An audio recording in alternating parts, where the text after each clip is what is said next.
Claire was quiet, sensing her friend was about to continue. Thinking we'll be going to an area where there may be more of those types of creatures makes me a little scared. Hannah's voice was soft as she hugged Claire tighter. Thinking of what they'd be doing, Claire was of the same mindset. She wasn't like Astrid and Frida, who seemed excited to reach a new area filled with challenges. But if we don't go, then what are we going to do? She asked. It's only by growing stronger that we can truly be safe. Hannah merely nodded, indicating that she was aware of this. She gave one last quick squeeze before releasing Claire. Turning around, Claire observed the depressed expression on her friend. She pulled Hannah towards her and returned the hug. Remember, we'll be able to grow stronger compared to everyone else. This means that we just need to hang in there. Hannah just nodded at Claire's words. Letting Hannah go, Claire looked to see that everyone was nearly ready and waiting to head out. There were some last-minute adjustments with the armor and packs being made. The two of them joined with the others waiting for those finishing up. Remember to watch for the energy levels of this area, Astrid reminded the group.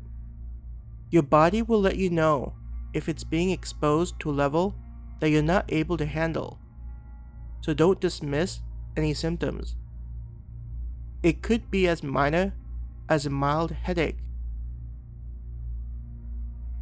Since Astrid and Frida have experience in this type of environment, we'll be following their lead.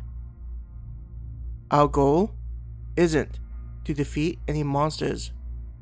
Instead, just to gather information to take back to the guild. Abby nodded to Astrid before directing her attention to the rest of them. Seeing that no one had any concerns or questions, she waved a hand for them to continue their job.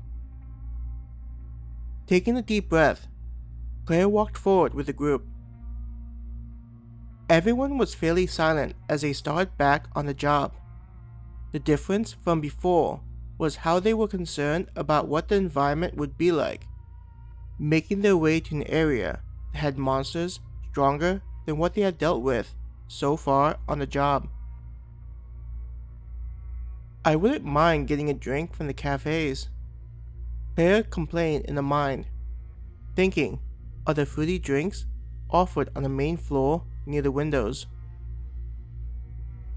Though her body felt like it had recovered, her mind still had a strained feeling to it, like she had stayed awake for several days.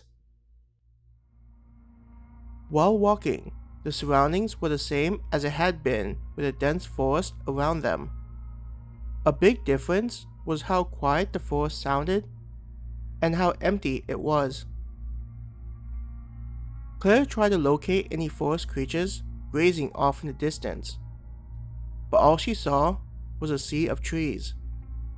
Just seeing the trees and nothing else was slightly unsettling for her. It was such an oppressive feel that when she looked at a tree, out of the corner of her eyes, she thought she noticed it move. I'm getting jumpy again. Claire shook her head. What's wrong? Candace close to her asked, noticing her younger sister's agitation. Smiling at how ridiculous it sounded, Claire said, I just thought I saw a tree move. Raising an eyebrow. Where? Candace asked. Claire pointed in a general direction, slightly behind them due to the walking. Just over there. It was for an instant. I think it's just a trick of the eye. after just seeing all the trees around us? Candace looked to where Claire was pointing. Not seeing anything, she turned her attention to Brooke several feet ahead of her.